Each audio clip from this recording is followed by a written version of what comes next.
Thank you for that. And if anyone does want to formulate a question, you have about 15 minutes to encourage back up, and then we'll make lines on the side and you can ask those questions. You said in your speech, Mallory, which was awesome, that laughter need not function as resistance, and you sort of divided those two things. What made you feel like it was important to separate women laughing at men from direct resistance?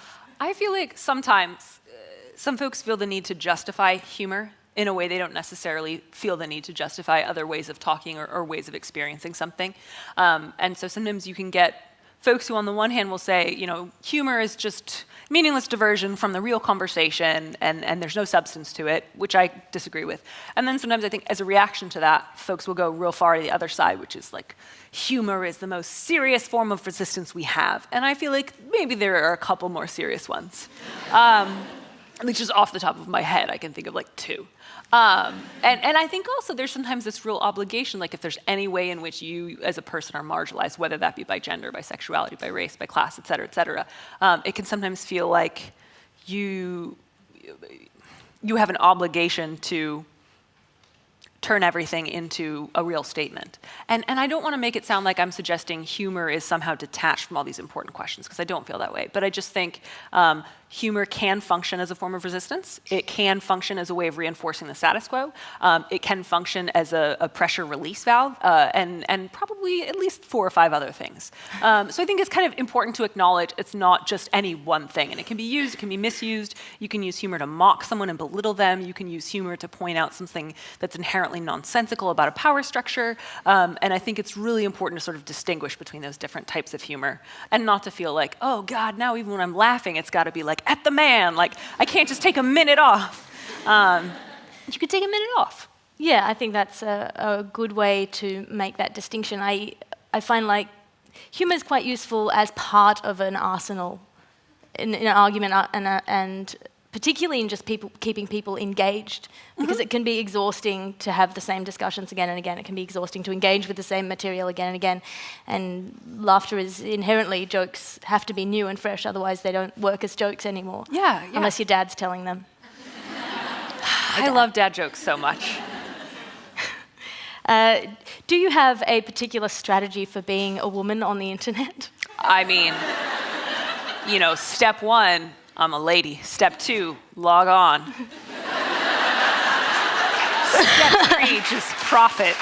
No, right, I mean, of all, there's lots of different ways to be a woman. There's lots of different ways to have a female experience or a woman's experience. There's lots of different ways to be online, so I don't want to make it sound like all I do is like wake up as a woman and do this. But I sometimes resent the idea, right, that I have to think really hard about it, because sometimes I don't want to think really hard about it. So sometimes I just wake up and I think, I'm going to be Tom Bombadil today. Like, I understand that there's like a real upsetting war about a ring, but I just want to like skip around the woods with my hot wife. I don't have a wife, in this version I do, and she's hot. She's the queen of rivers. What was Goldberry? Was she the queen of rivers? Like, what was her does anyone? You remember. She was excised from the film, so not important. I mean, wow. I thought this was a safe space.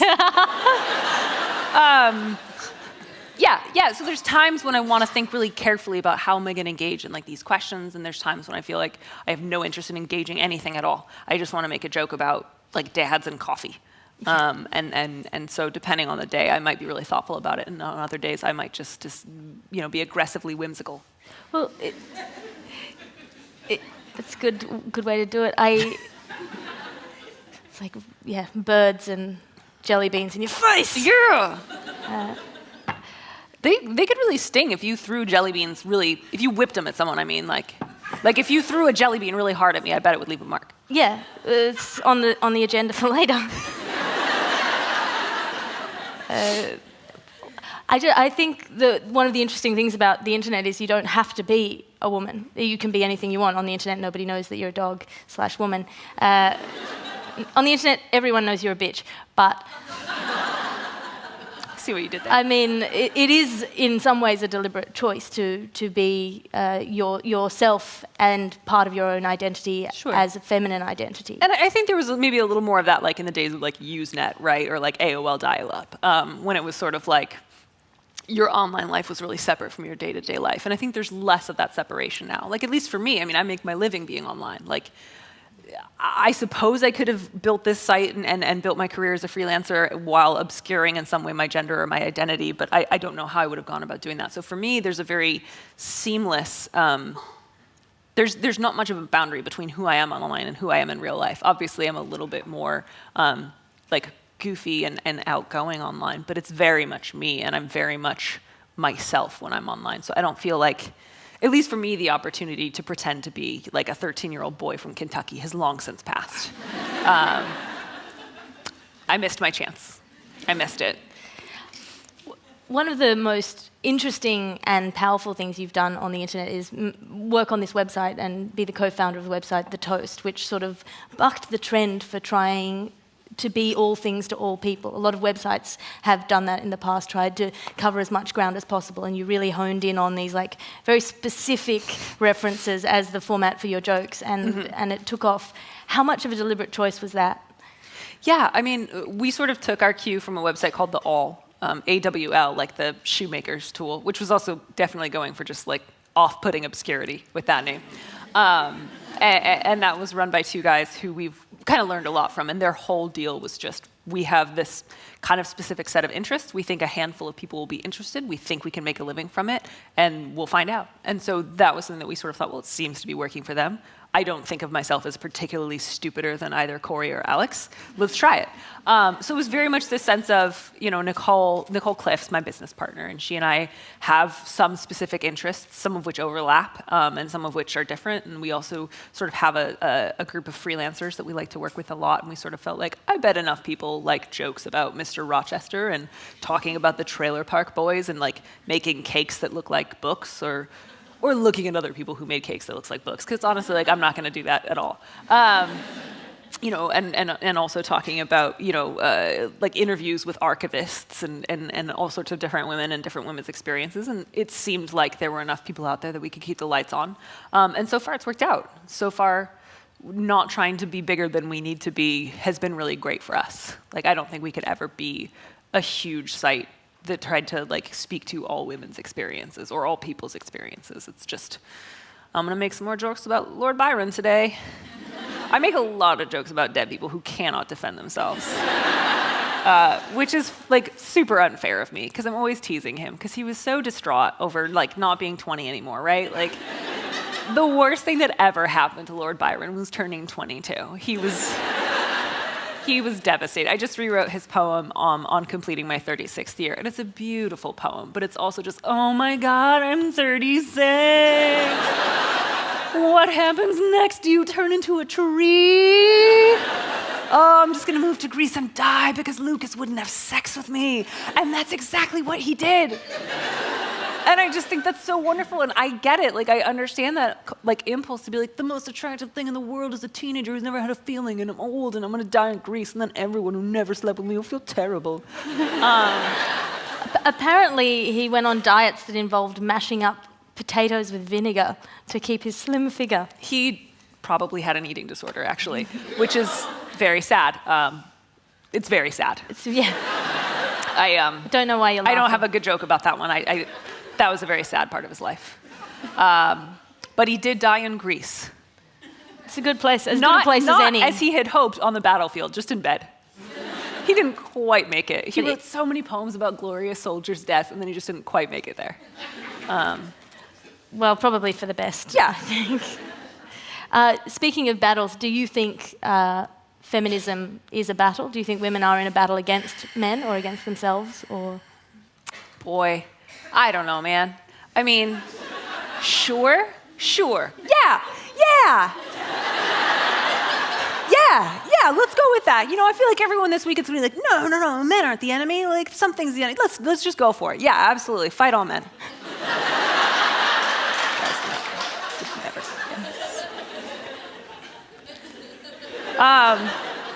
No, I think it's a work. You know, it's a kind of a work. And there's ways in which feminism is limited and has been limited and has historically overlooked some people and excessively boosted up others. And just like any other kind of work, it has failures, it has limitations, it has strengths, and it's changing, and that's wonderful. And it's not the only work, not the only important work that's going on now.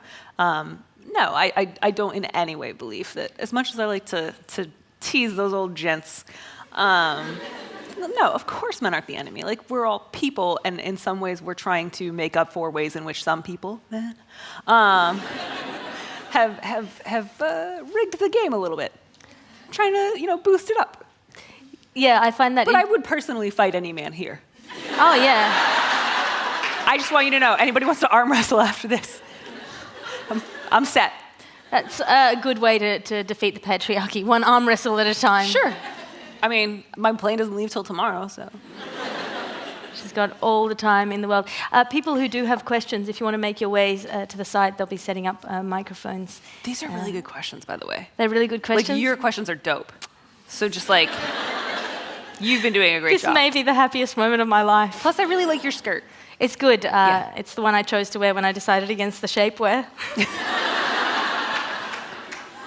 Yeah, I mean, I get it. It's the eternal battle of shapes. Underneath this, I'm just a tessellation. You know the little, remember those from they're like the shapes that all in the, I always mix them up with tesseracts, but it's not the same thing. Tessellations. What genitals look like in Japanese pornography. Or just in life. I'm not asking.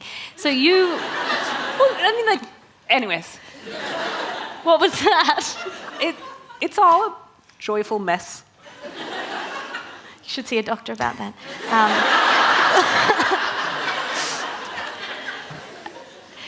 So you've done sort of the dream of, I think, a lot of people in the world. Working in my jammies, yeah. Yep. Yeah. Which is working in your pajamas and turning a liberal arts education into a commercially viable capitalist product. Yeah.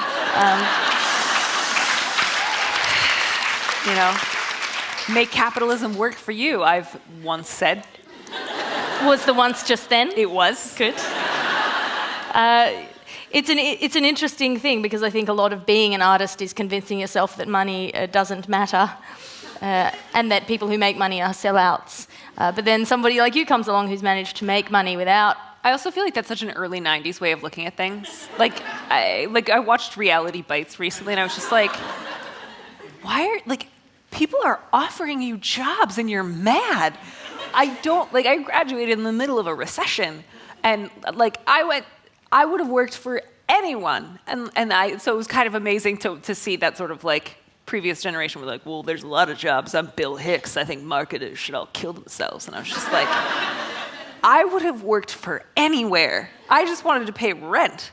So I guess what I'm trying to say is, give me a chance to sell out, please. I will do it. It's good if anybody has a couple of $1 million and wants to get Mallory to do anything. So I totally shouldn't tell you this story, but Tell I'm me totally the story. going to. Speaking of several $1 million, so right around the same time that we launched, another website for women also launched. It was called Bustle. And I know a lot of great women who write there. It does some great stuff. It was started by a guy named Brian Goldberg, and he raised $6 million in his first round of funding, and then another $6 million later. So he got $12 million compared to our no $1 million, which is fine. We weren't out there raising capital, so it's fine. But the rollout was a little embarrassing. The big interview with him in the New Yorker was him with all his female employees, and one of his female employees, he was using her thighs as a desk. He had his laptop on her legs and gave some really oh honey, sweetie baby quotes, finally, a website for women that can explain what mascara is and Syria. And it's just oh no. Oh, so, of course, people made some jokes, and he was real sad, because he was like, but I'm a good guy. You can't make jokes at me, because I'm the good one. So he went on a Lady Blog World Forgiveness tour, where he emailed, every female editor of a women's site, and was like, I'm Brian Goldberg, I'm really nice, please don't be mad at me, please get coffee. Oh. And he should have emailed Nicole. but he emailed me. And you guys know, do you remember that scene in Pride and Prejudice where she's like, look, I was never going to say no to your proposal, but since you were such an asshole about how you asked me, I'm going to be an asshole right back to you? Yeah. It was sort of like that. So he didn't introduce himself in the email. It was just like, you know who I am. I'm Brian. I normally don't do this, but I'm going to be in San Francisco next month, and I'd love to take you out to coffee. And so I thought about it for a second, and I just wrote back and I said, thanks, Brian, but I don't really see what I would get out of this, so no thank you. A couple months later, he counteroffers with a donation to the toast. I just want to stop and remind you guys, it's right now 12 million to about 30,000, which is still like great. I'm very happy we had that money. But he offered us, who wants to guess, by the way? He has $12 million. Who wants to guess how much he tried to donate to the toast? $5. You were actually the closest. It was $50. And it was just to sponsor a post, and I thought about it, and we sat on it for a little while, and then I sent it back. And I said, I will take $1 million or nothing. And he has not yet taken me up on my offer. But Bri, if you're here or watching, I'm still really happy to take $1 million from you. Think it over. Sorry, what was your question? I don't know, I can't remember, but I'm happy with that. Sure, yeah. I think we can take some questions from the audience now. We'll start on this side. If you'd like to ask a question. Sure, okay. I did actually plan to write this down, but I got too busy listening and got distracted laughing. I'll count the characters as well. So, I mean, I guess one thing that is implied by the title of your talk, which I know you didn't pick. I don't mean to run it down, by the way. It's a great topic. Is the myth of the angry feminist, which I hate. And I just wanted to ask does your feminism make you happier? Like for me, I find it's a lot easier to enjoy things that would make me feel mad either way if I can articulate why that makes me mad. And you can sort of go, right, I understand why that's shit, but damn, Mad Max Fury Road was so fucking good. For sure. I think that's a great question, by the way, and you were super succinct, so like, well done on you. I think there's a couple things at play here, right? I think there's one thing, which is that the idea that to be angry is not okay, or that it somehow makes you a drag or a drain on other people. I don't really buy that. But I think there's also this idea that if you object to certain ways that society is set up, it must then stand to reason that you are personally unhappy most of the time. And that's not something that I think is necessary. I think it's perfectly possible to say the world's really messed up, you know, such and such systems are awful. These are things I think we should all be resisting and actively trying to dismantle and get rid of, and still say, that's not going to dictate the flow of my emotions on a daily basis. So I think, you know, I think part of the reason I wanted to goof around on the title, The Happy Feminist, is I don't like the idea that you are obligated to have any particular emotional state. Like, this could just as easily be the depressed feminist, or, you know, the laconic feminist, or I've run out of feelings I can think of. Forgetful feminist. Yeah, that's the one. Yeah, but I think that there are ways in which you can be aware that there are ways in which it's important to challenge systems and ways that the world is set up, and also say, okay, but within those systems, I still have to live my life. I have to draw a line sometimes between what am I going to challenge right now and what am I going to put to the side right now and what am I going to enjoy right now and what will I seek out that's already working really well. Yeah, and so I think, you know, happiness, I don't mean it in the sense of buy a lot of stuff, experience a lot of comfort, like feel very comfortable all of the time. But I do think finding work that brings you joy, whether that's work you get to do professionally or work that you do on the side, and finding things in your own life that you can celebrate that aren't necessarily things that you're told you need to be happy. I think that that's a really valuable pursuit. So mostly I hope what anyone would get out of this is that there is no way you're obligated to feel. And that you don't have to be happy because you're worried people will mistake you for angry, but that you're also not obligated to find things to be angry about on a daily basis just to be reassured that you're doing a good job. You don't have to do that that one either. So I guess what I'm trying to say is, ladies, you're so pretty when you smile.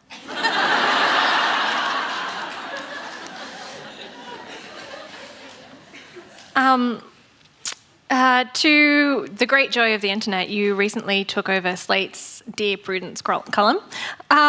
Your predecessor occasionally invited some controversy by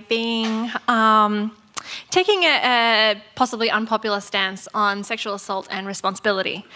Apart from your obvious wisdom and common sense, do you think that your appointment may have had anything to do with Slate trying to take a more overtly feminist approach to this? No. I actually, gosh,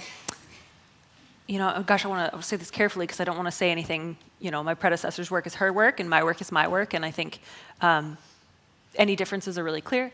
But no, there was not any sort of. We need to move from one direction to a different one. My predecessor moved on of her own accord, and they were looking to fill her spot after she had left. So I'm glad that you asked that, because that would be an interesting narrative, but that's actually not what happened. But I feel really good about what I've been able to kind of answer in my own questions and ways I've been able to talk to people in a way that's just different. Like my tenure, let's go with tenure. My tenure is just going to be different, and I'm going to bring my own perspective to it. My reign will last 1,000 years. I'll never die. I will die. It's okay, we all will. Pretty. That's so sad. It's funny because it's true. I know. I liked your hair, by the way. You made my day. Oh, thank you. I would just go for this.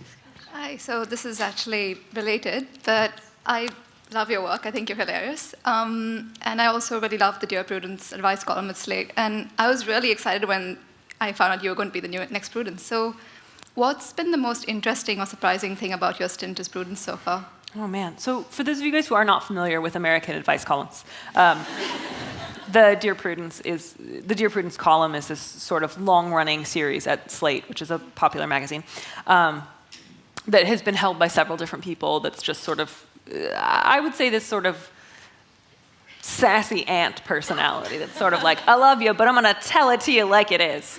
And it's really fun for me because it's the first job I've taken on in a few years where I've had a boss. So there's ways in which Dear Prudence can't say all the things that Mallory says. Or I could, but I genuinely feel like when people write to me with their problems, like I want to be really compassionate with them, and I want to treat them with a lot of care. And sometimes I'll use humor, but I try very hard to make sure I'm not belittling someone or mocking someone. So I would say the Dear Prudence personality is very much me, but with some of the outrageousness dialed down by, like, let's say 30%, and then maybe dialed up common sense and compassion-wise another 30%. So it's me, but tweaked, if that makes sense. Because there's just ways in which, like, a national platform does not need, like, me stomping around me like, I'm 10 feet tall and made of gold. There's a time and a place for maximum absurdity, and this is the time for moderate absurdity. So I feel really grateful that people, want to ask some guy's opinion. I mean, that's all advice columns. It's just some guy on the internet who isn't part of your situation and can say, like, yeah, your roommate's being awful, or like, yeah, your mother-in-law's a real jerk, which is always the case. No one's ever written in and been like, are my in-laws being terrible? And I'd be like, no, they're super reasonable. They're always being really mean. So, like, be nicer to your in-laws, guys. And don't ask someone if they're pregnant. I get so many questions that are like, I'm not pregnant, but people keep asking me if I am. And it's super rude. So just wait for someone to tell you. They'll tell you if they're pregnant, right? If someone's pregnant, you need to know, they'll tell you. Just let it come to you. I think I've answered your question. You definitely have. When you are an advisor on the internet, when you face censorship, have you ever really fought for a piece of advice? I don't know so much if it's that I've fought for a piece of advice as there's been a handful of times when I've said I really need somebody else to help me with this.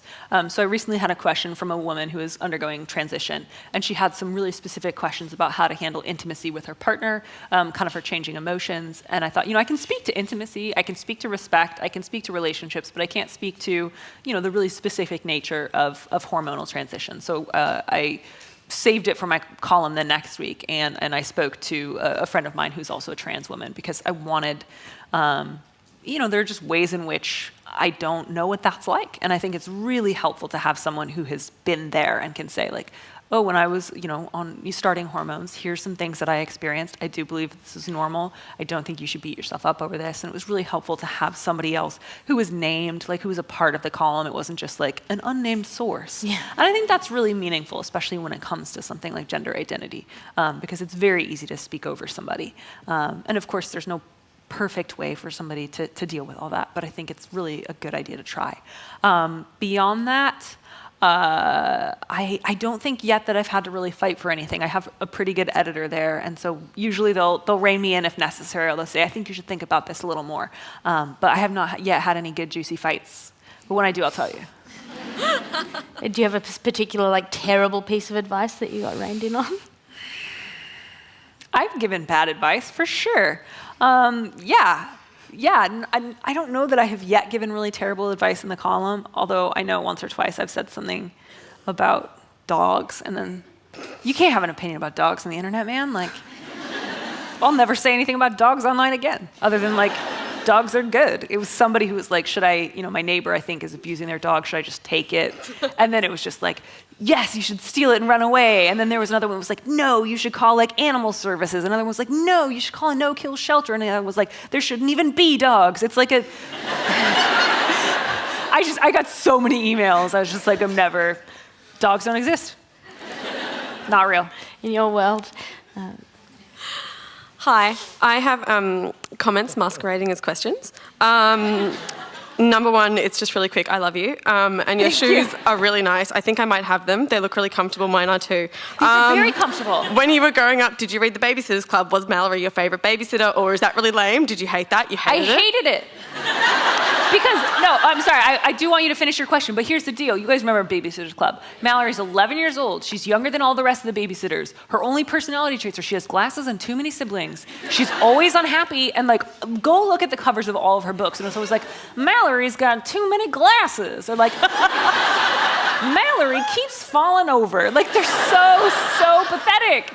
And everyone was like, you're Mallory, you're just like her, and it made me sad. Yeah. I can totally sympathise. I was always Christy, and I really resented that, and I hate baseball. Also, just quickly, I love you, and several of my friends would like to marry you. I would too. How do you feel about plural marriage? But that's not actually my main question. Am I what? Doesn't matter. I genuinely No, didn't care. it's fine. Okay. It's fine. I think she just mass proposed to you. Because I feel like I should ask a question that actually matters, I'll stop telling you about all my weird feelings that I have for you and everything that you do. So just real quick, someone already asked my question, so I had to make one up. I guess, like, it's one thing to be a woman online, and that's difficult in its own special ways, but how do you deal in real life when you're like, you're the funny feminist woman? And I don't mean that, like, at all, it's just something that comes from men, because I think a lot today we've spoken about how women are feminists, but anyone can be a feminist. It's not just purely a women's prerogative. But I bet you get a lot of women and men and whatever coming up to you and being like, scared of you, tentative, nervous. They're like, but you don't really mean that, do you? Like, come on. I mean, one of the things that's weird about my job, right, is as soon as I close my laptop, it's all gone. Like, Are you not a real feminist in real life? No, I'm not real. Yeah. I think you have mistaken me for an actually famous person. And I'm not. No, I don't get recognized. People don't come up to me and want to talk about feminism. The people in my life, by and large, are, thoughtful, progressive, open-minded people. And even if I were to have a friend who would say, I don't know that I'd call myself a feminist, it would be because they would say something like, because of the ways in which it's failed, queer people and people of color, and there's ways in which it's too limited. That, as opposed to like, I don't need feminism because I don't care. So if I do have arguments with folks, or if we want to talk about certain things, like, I'm happy to do that. I do not run into like a lot of like pickup artists throughout the day who are just like, listen, lady, I got a bone to pick with you. Like, that does not happen offline. I just go to like the store and buy food there, and then I go home. But if I do get in a fight, I promise I'll let you know. All right. Thank you, and I love you. It's 3. That's 3. I think that's legally binding. I did not hear what she said, so I do not know what I have consented to, but... You'll find out. You were saying last night that you think that feminism should be renamed. Yes. Oh, I have such a good idea. I feel strongly about this. I feel like this is probably the most pressing issue. I think we should go back to calling it women's lib. Because it feels so 70s and like, hey, a bunch of women's libbers over there. I don't know. I find it really charming and super retrograde, and I just like, if you get a chance, call it women's lib sometime today. See how it feels. Yeah, I'm a women's libber. Like, it's just so great. Like, I think women should be able to get credit cards. I don't know. Which is so, like, I'm sorry, that's such a, like, our first advance was, like, women getting credit cards. Like, what a capitalist advancement that was. But, like... Just wearing bloomers and things like that. Yeah, riding velocipedes. That was before women's lib. That was suffragettes. That was, but good still. In some ways. Some of them were jerks, but that's unrelated. Some of everyone are jerks. That's such a good point. That's such a good point. Thank you. You're making really good points tonight. Thank you. Yeah. This afternoon. You're a great women's libber. I am. And you could call it like women's Libby, like if you wanted to like have a mascot, like she'd be Libby and she'd be the women's. What would women's Libby look like? Oh, Libby from Sabrina the Teenage Witch. But like nicer, and I don't know, there'd be like women's library. Yeah? Library, I don't know, just...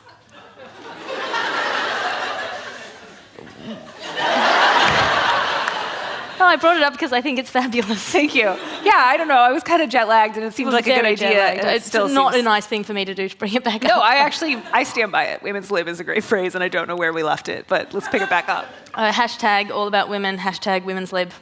Bringing it back. Yeah. Let's also bring back those old maxi pad belts that you had to like, hook up. Yeah, that's the whole deal. I think bring back the like segregated tents for women having their periods. Just they can all go and hang out and have periods together. Sounds fun. Let's bring back being Australopithecus. Yes. I mean, there was none of these problems back when we were fighting for our lives. Living in the, wherever we live, Pangea. Was Pangea? Pangea was way before that, right? Yeah, there were no such like thing as pick-up artists who would like come while you're trying to like strike a flint off. Unless you're picking up a rock. Hey! Please, someone else ask us a question. Does anyone else have any questions? This is a mess. We have about 5 minutes left if anyone would like to pop up and ask a question. Or if anyone wants to arm wrestle. If there are any men with the... This table's pretty little, though. We'd have to find a... There's a big shit! Oh, yeah. Yeah. You don't think we rigged that joke? That was like in the plan from day one. We have another question to ask. What's going on with you guys? You guys doing good? What was your question? Oh, hello. Hello. This is better than silence, so just bear that in mind. Yes. Awesome. I'd just like to know whether, when you go to actual art galleries, you still caption the paintings and whether you laugh out loud. That's a two-part question. Okay. When I go to art galleries, which I love to do, yes, I 100% caption them in my mind. But I try not to laugh out loud because it seems like I'm always worried a docent will shush me. Like, that's my biggest fear. Like, more than death, is that, like, I'll be mildly disapproved of by an authority figure with no real authority. And the idea of a docent disapproving of it would be like if Alex Trebek from Jeopardy didn't like you. Do you know what I mean? Like, it would feel so horrible and soul crushing. I don't think that's wrong. Those guys have a lot of time to practice their disapproving looks. Yeah. Like, most of the job is just standing around looking like... Yeah, I do like to try to caption them, and I will say this, that, like, especially the Rococo paintings that have the really lovely brushstrokes, I always want to lick them. Like, they seem like they would... I know it would taste like paint, but just a quick... I just want to feel it. Hey, Mallory, there's no wrong response to art. You tell that to a docent after I get arrested for, like, licking Fragonard. I don't even know if that's how you say it. I've only seen his name written out. The guy who painted the swing, where she's on the swing and she's kicking her shoe, and that means she's having an affair for some reason. It's like Jean-Honoré Fragonard. I always say like Fraggle Rock. There's no wrong way to appreciate art. So your question. Hi, Mallory, I saw your Twitter feed last night, and I apologise on behalf of Australia for our sweetened iced tea. It's okay. I got different tea. It worked Okay, out. I much prefer the American type myself, but I just wanted to ask, has someone already made you try Vegemite? I've tried Vegemite in the States. We occasionally have it. I've tried it. It's not that bad. It wouldn't be my first choice to put on stuff, but like I would eat it if there was a war on. I also just would like to say, you guys have great tea. I did not come to the wonderful nation of Australia to criticize you. I just wasn't expecting sweet tea. And I took a big sip and I said, oh no. Like, you know, when you think you're gonna have a glass of like Diet Coke and then it turns out that it's milk. And it's just the most upsetting thing that can happen to you. It was like that. So you guys are great. I love the way you make tea. Nothing you do should be criticized. I'm happy to be here. Hi, I've been deputised on behalf of like half a row up there who was... Oh, hi. Democracy. who was actually at your earlier talk, well, in the panel. Okay. And it seems a bit mean to kind of bring up more stuff from there when... It does some people seem weren't. But I'm going to do it anyway. Yeah. It does seem I'm going to do it anyway. Okay. So we were all really loving what you were saying about intersectionality there, and we got talking about it later as well, and talking about how hard it is when it seems like sometimes you've at least got conflicting priorities between different groups, if not conflicting goals entirely. Mm-hmm. And we all were just wondering at lunch what you would have said if you'd had more time to talk about that, and so maybe you could talk about it now. Yeah, so she's mentioning just earlier today we had a panel that was really interesting and went in a lot of different directions. And, you know, sort of the question underlying a lot of the other questions was, you know, which direction should feminism be going in, and whose voices ought to be prioritized, and whose goals ought to be prioritized, because there are ways in which there's sort of a corporate feminism that's sort of like, here's how we can get more women into leadership within capitalism and corporate society and governance and politics, and that has certain aims, and then another one that says that's much more about you know, kind of reassessing capitalism in general and the way our society is set up, and those two are often really at odds. And I think that's important. To me, it's not important that feminism be hegemonic, which is a word I don't think I've ever said out loud. So I don't know if I said it properly. You know, I do think one of the things that we got to a little bit at the end of that session was when some of the women were asking, you know, there's only one woman of color here on the stage, and that seems really important. And I think it was important that we had that conversation, because I think that's really true. And it's, you know, as helpful it can be for us who are white feminists to be aware, you know, you don't get anywhere by just having a lot of very aware white feminists. You know, that's not, then you get a lot of really self-congratulatory white feminists, and like, that's not enough, and that's not really progress. So I think it was really important to have had the conversation. I hope very much that, like, you know, kind of the last question was, I think maybe one of the things that needs to change is the makeup of this panel, and I hope very much that's the case, that next year, you know, like if I'm not back, I think it'd be great like to look at different people that maybe aren't first on the list of like, oh, I know what they're about, they make me comfortable, we have similar backgrounds, we have similar shared experiences, so I know that this will work. This is kind of a rambling answer. There's a great talk by John Cleese at Google about putting a lot of white men in a room to figure out a solution, and they end up coming out of the meeting feeling really good about themselves and like they've made great progress, and the solutions they've come up with are shit. Yeah, and it turns out sometimes if you put a lot of white women together in a room, we do the same thing. But if you put in a lot of different people, they'll argue and come out feeling awful, but they've actually come up with some really good solutions. Yeah, but I think it's valuable for feminism often to be uncomfortable, and for people to say, like, there's not one feminism, and to say, like, my feminism might be really different from yours. We might have some shared experiences and shared goals, but others that are really different. And I think that's okay.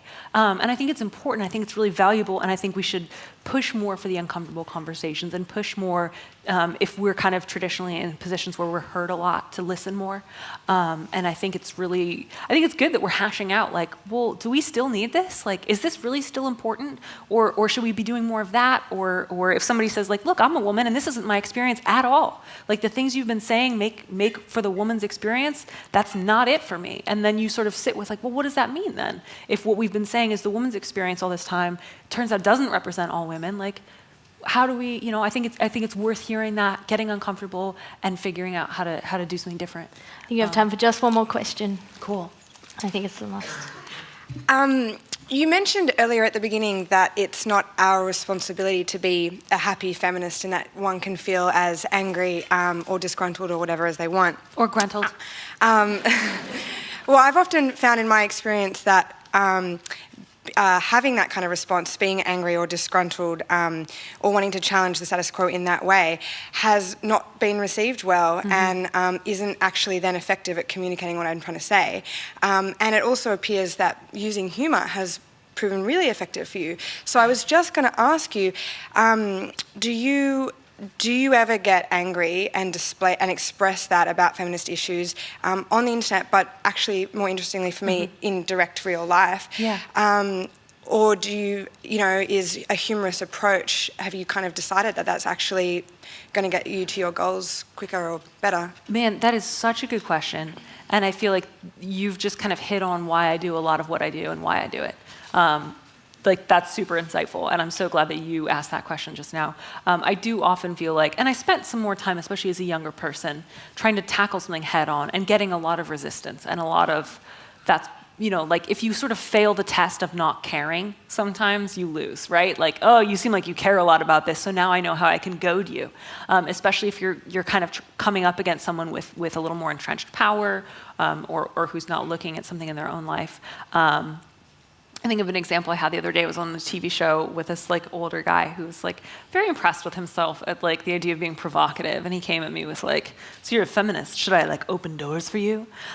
Which is very charming because like, when's the last time people talked about opening doors? Like, that is not the biggest. The last time he checked in, we were still women's lib. Do you know what I mean? and I knew enough about the way like stuff goes on TV that and like this is the probably nicest problem I've ever had, right? It's like I was on TV. Like, this is not a problem. But I knew like I could get a little like my dander up and he would feel in some way like, oh good, I got her mad, and like now I can kind of dismiss that. So instead what I said was, baby girl, you can open doors for me anytime you want. I love it when men do stuff for me. And he was really charmed by it, and he did indeed open every door for me the rest of the afternoon. If only he could do that metaphorically. I mean, you know, and I don't mean that this particular guy was like the worst guy in the world, but yeah, there was kind of a way where I feel like there's no way I win if I try to treat you like an equal. And if I try to just say, I'm angry and I don't like this, listen to me. And I know you won't, but if I come at you from a form that's like a little like, I bet no one's ever called you baby girl. And if I make you laugh and I surprise you, I might get past something. And I don't think that's always what I'm doing when I'm joking, but often I find you can take someone a little bit by surprise in a way that if they've heard the argument over and over and it doesn't really do anything for them, it saves you a little bit of that, like just beating your fist against the wall sometimes, which can be really frustrating. It's just sort of this way of like slipping through like a crack in the wall and just be like, see you later, baby girl. Yeah, thank you so much for that. That's such a good question. Thank you, everybody who asked questions. Thank you, everyone, for coming. Thank you, Mallory Ortberg. Thank you. Mallory will be...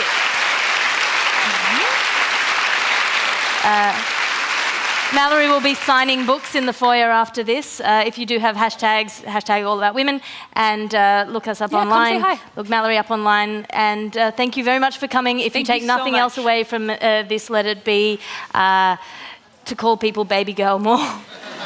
Thank you very much.